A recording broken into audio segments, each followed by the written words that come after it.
Imagine this, you're sitting across from her, on the third date maybe, and something in her smile flickers. You don't know why. You didn't say anything wrong. You didn't do anything different. But somehow, the energy shifted. You can feel it in your chest. It's subtle, but sharp, like the taste of copper in your mouth when someone lies to you. And still, you keep talking, you keep trying, you pay for dinner, you drop her off, and later, you sit in the silence of your car wondering, what did I miss? You didn't miss anything. She did. She saw something in you and you didn't. That's the entire game. You don't know how attractive you are, but women do. They spot it before you ever say a word. It's in your walk, in your silences, in the way your eyes don't dart around the room seeking approval. It's in your indifference, not the fake kind, not the playing it cool act, but the real kind, the kind that comes from a man who no longer needs to prove himself to anyone. The tragedy, most men never discover that version of themselves, because you've been trained since birth to chase, to perform, to please. You were told to be nice, to be agreeable, to be attentive, and every time you followed that script, a part of you dimmed.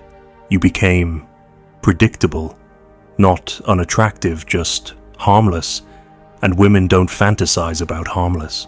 They test you, not because they're cruel, but because they want to feel something real.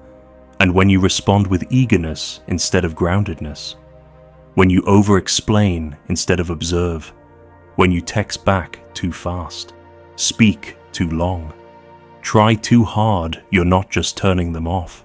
You're confirming what they feared, that the power was never in your hands to begin with. Here's what they don't teach you. Attraction isn't about what you do. It's about what you withhold. You give too much. You always have. That long paragraph explaining your feelings. That surprise gift 3 weeks.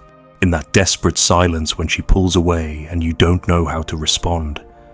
She noticed all of it. Not because she's analyzing every move, but because women are emotionally attuned to patterns of male investment.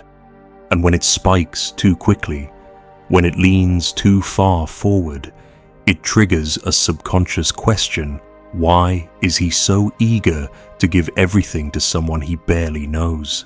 And that question kills attraction. She doesn't want your soul on a platter. She wants your presence firm, unapologetic, alive. She wants to feel the tension of not fully owning you. That's the game she won't admit she's playing. That's the game you keep losing without even knowing you're in it. Let me tell you something real. You walk into a room, and within 30 seconds, at least one woman has already evaluated your threat level, not your looks, not your wealth, your energy, your ability to stand alone. If she senses that you want her more than she wants herself, she will withdraw even if she's attracted. Not because she's cruel, but because deep down, women fear being pedestalized. It's a prison of expectation. The moment she feels worshipped, she also feels trapped. And so she retreats, or tests, or acts cold just to see what you'll do. If you panic, chase, or overcorrect, it confirms everything. But if you lean back not in revenge, not in coldness, but in quiet certainty, it disorients her, because it's rare, it's threatening, and it's magnetic. There was a guy I knew, tall, successful, genuinely kind, but he'd never kept a woman longer than 3 months. Every time things got close, they pulled away.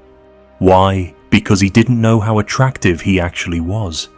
He kept proving his worth like it was on trial, always one step behind, always reacting, always checking in.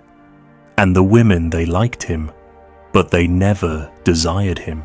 Because you can't desire a man who needs your approval to breathe. And the moment he stopped, the moment he started speaking less and watching more, everything shifted. He became the man women leaned into, not because he changed who he was, but because he stopped giving himself away. You don't need to become someone else.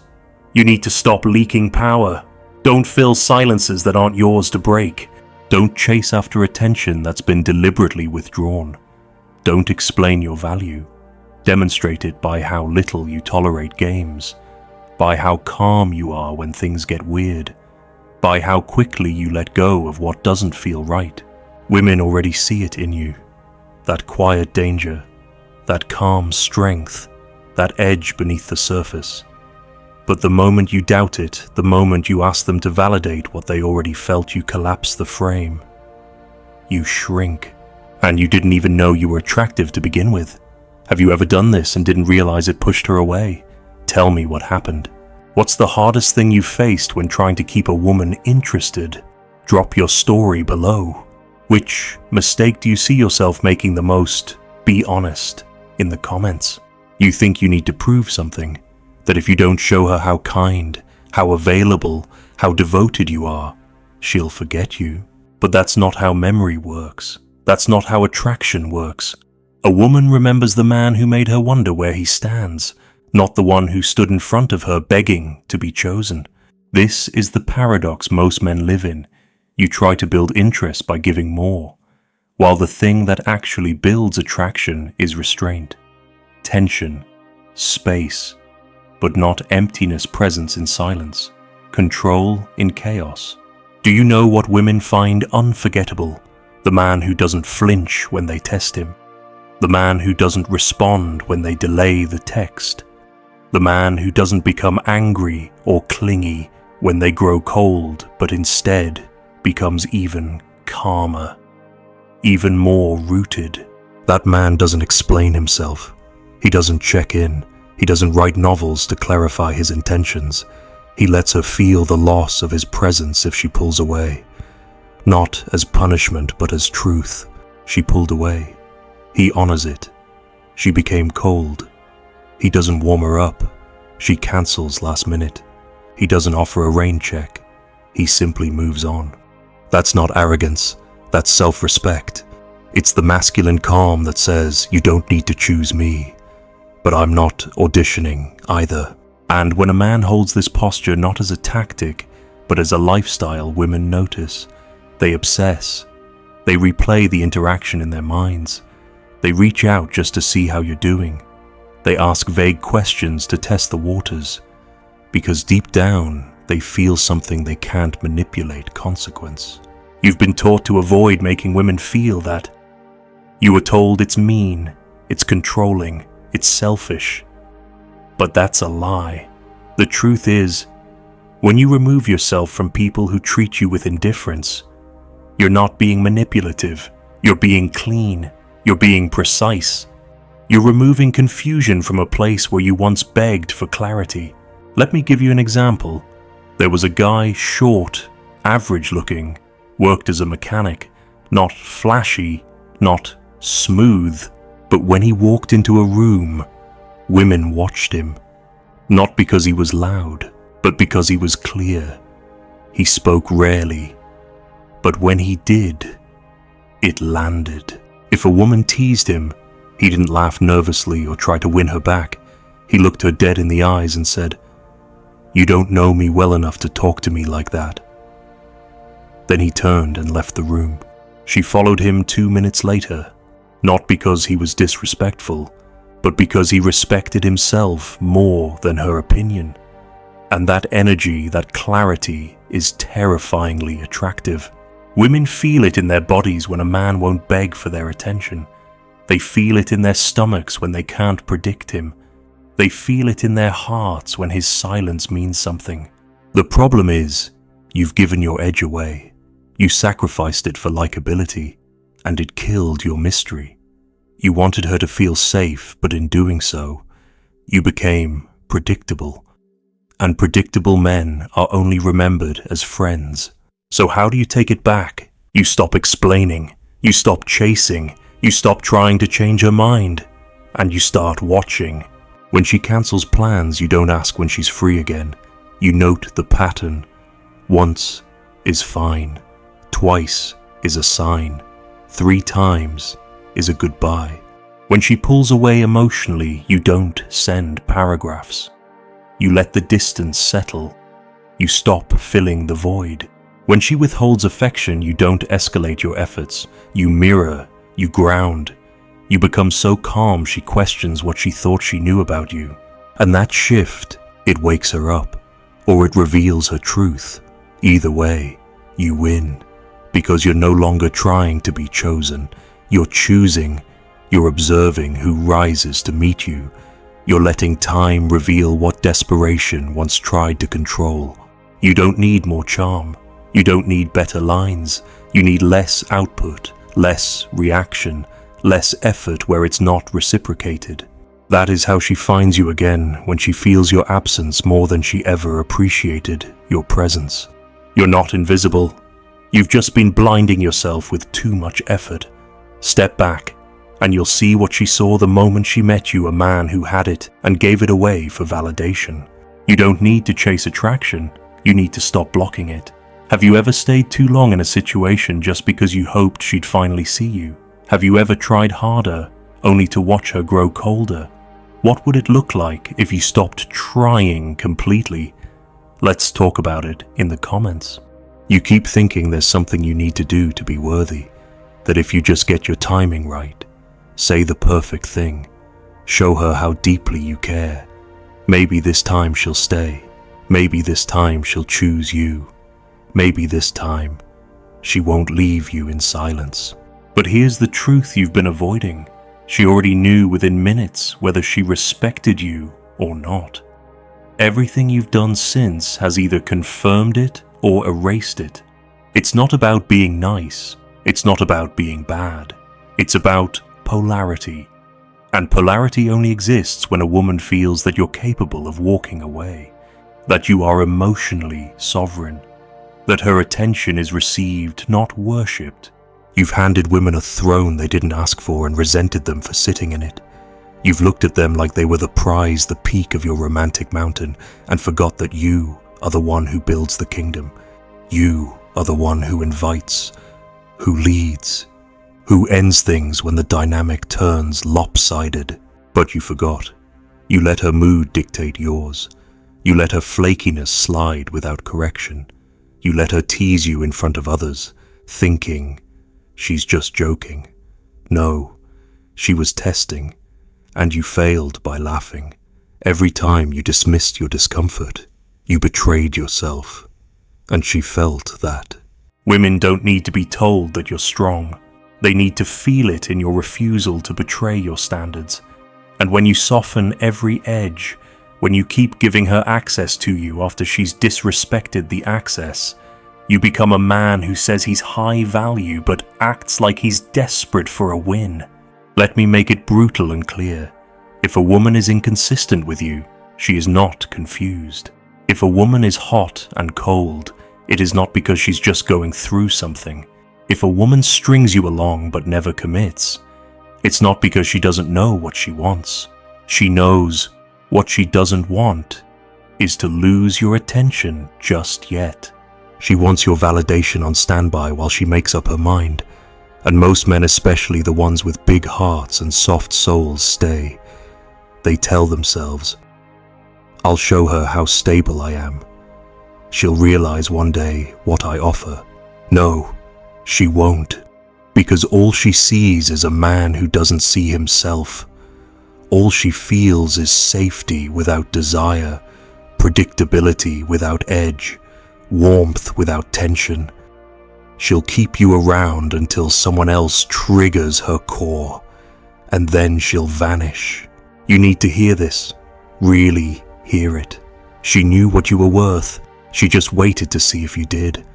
And when you didn't, she lost respect even if she didn't say it out loud, even if she still texted you, even if she slept with you.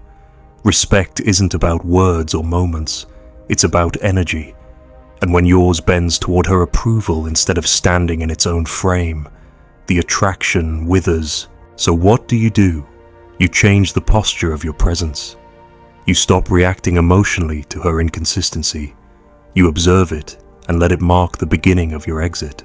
You stop offering explanations when she grows distant. You match the energy not with malice, but with clarity. You stop fighting for clarity in conversations where she's dodging responsibility. You stop playing therapist when she's playing games.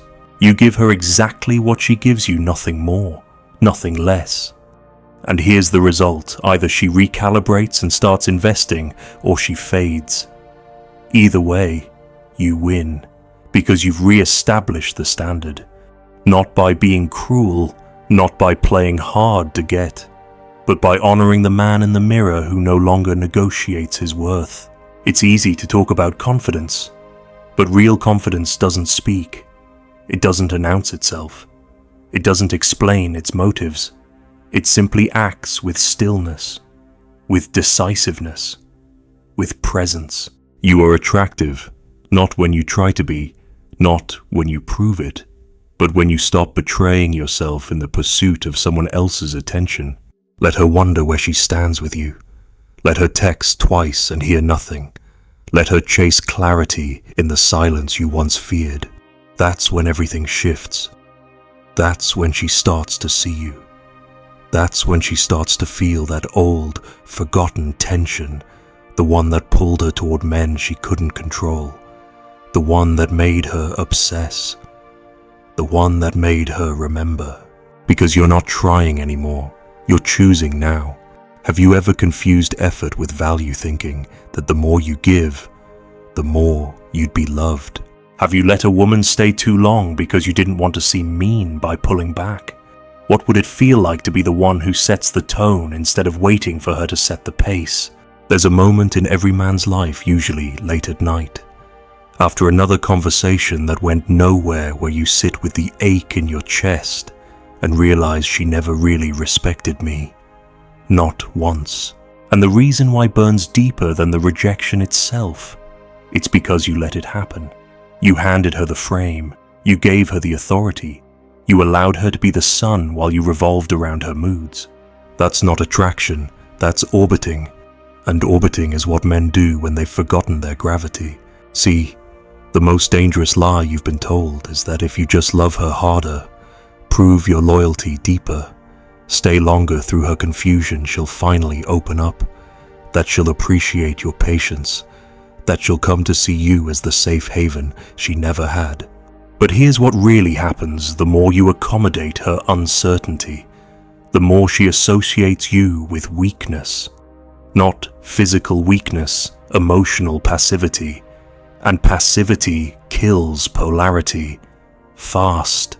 She might say she wants a man who listens, who's kind, who's steady, and she does. But if that steadiness comes at the cost of tension, if you become emotionally soft to keep the peace, if your kindness becomes compliance, she will resent you. Why? Because you've stripped away the mystery, the spark, the quiet tension that makes a woman want to earn you. And once she doesn't have to earn you, once you're just there, always available, always forgiving, you lose the one thing that holds desire: unpredictability. That doesn't mean being toxic. That doesn't mean playing games. That means letting her feel the edge of your standards. It means when she gives half energy, you don't give double. When she cancels plans twice, you don't chase, you decide. When she plays coy or withholds affection, you don't push through it, you mirror it. You let her sit in the discomfort of her own withdrawal. And that silence, that stillness, that's the moment she starts to question, did I just lose him? And that question is more powerful than any line you could ever say. It's not about revenge. It's not about winning. It's about becoming a man who doesn't need to be understood by everyone, especially not by someone who's playing emotional roulette with your presence. Let me tell you about a client I once worked with. A good man. Stable job. Smart. Funny. Women liked him, but always left him in the same way. You're amazing. I just don't feel it anymore. He couldn't understand it. He cared. He showed up. He communicated. But what he didn't see was that in his effort to be the perfect emotional partner, he killed the tension. He over-nurtured. He texted paragraphs when a single sentence would have done. He gave reassurance before she even asked for it. and every time she pulled back, he leaned in further until she disappeared. So I told him this: stop being emotionally available before she's emotionally committed. And everything changed. He started responding instead of chasing. He started ending conversations when they got disrespectful, not with rage, but with calm finality. He stopped trying to manage her emotions and started honoring his own discomfort. And you know what happened. Women started pursuing him. Not because he changed who he was, but because he reclaimed the one thing that had been missing his center. Your center is your power. It's the calm in your chest when someone plays hot and cold. It's the refusal to explain your worth to someone who's already seen it and is just testing if you'll lower your price. It's the stillness of a man who knows that being liked is not the goal, being respected is. Women feel when you're centered. They feel when you're not performing, when you're not adjusting, when you're not analyzing everything they do, searching for cues. That calm, that groundedness, that makes them lean in. Because you're no longer emotionally available on a discount. You're not afraid to lose her anymore. You finally remembered what she always saw in you, before you buried it beneath all that effort. So let me ask you this. Have you been making it too easy for her to ignore you? Have you let her stay in your life without meeting your standard? What would change if you only gave energy to what respected your gravity? There is a power most men never touch. It's not found in muscles, not in money, not in how many women you've slept with. It's found in your ability to walk away without flinching, to stand calmly in the face of her confusion, her games, her silence, and say nothing, do nothing, not because you don't care, but because you've already decided what you're worth, and you don't debate it anymore. Most men break at that line. They fold when she pulls away. They reach out when she ignores them. They double their effort when she gives them crumbs. And with every effort to win her back, they lose a piece of themselves. They become performers in her theater, background music to her emotional drama. And she knows it. She doesn't even have to say a word. All she has to do is wait. Because most men will collapse under the weight of uncertainty, but you won't. Not anymore. Because now, you've seen what she sees. You've seen the quiet gravity you've always had, the one she felt in the beginning, before you tried to prove it. You've seen the look in her eyes when she knows she doesn't control you. You've seen how quickly her coldness melts the moment you stop needing her warmth. This is what flips the dynamic when she realizes you are not emotionally predictable anymore. You're not angry, you're not bitter, you're not trying to punish her, you're just still, and in that stillness, she hears the echo of every man who ever begged, chased, texted at midnight with a shaking thumb, and realizes you are not one of them, because you didn't respond, because you didn't explain, because you didn't need to. That silence. That's where the power lives. But it only lives there if you mean it, if it comes from true detachment, not performance. You cannot fake this. Women have been decoding emotional signals their entire lives. They can smell performative masculinity a mile away. But they respect a man who is free even if they can't admit it, even if it scares them. And it should scare them. Because when a woman knows she can't emotionally manipulate you, she realizes she has to meet you. No more games, no more power plays, no more tests, just truth or distance. And both outcomes are a win for you, because now you're not here to be chosen. You're not here to be rewarded for your loyalty. You're not here to be applauded for your patience. You're here to decide. You don't ask, does she like me? You ask, does her behavior deserve more of me? You don't think, how can I make her stay? You think, what am I tolerating that's making me small? You don't hope, maybe she'll realize. You know, if she doesn't feel it now, I won't try to change her mind. That's when she remembers. That's when she regrets. That's when she reaches. because you became the one thing she didn't expect a man who values peace over attention, respect over validation, freedom over temporary affection. And now you're free, free from the chase, free from the need to be understood, free from the fear of being alone. You've stepped out of the cycle, the one where you kept offering more, hoping she'd finally say, "You're enough." You don't need her to say it anymore, because you're enough. You've always been enough. You just forgot. And she saw it. And she waited to see if you'd ever remember. So remember now, not with rage, not with coldness, but with clarity, because in the end, the most attractive man in the room isn't the one with the loudest charm. It's the one who doesn't flinch when love pulls away, the one who stands tall in the silence. And if you ever wonder what happened, why she vanished, why she tested you, why she came back but never stayed, it's because she didn't break you. She revealed what you were too afraid to protect. Your self-respect, your center, your edge. Now you protect it.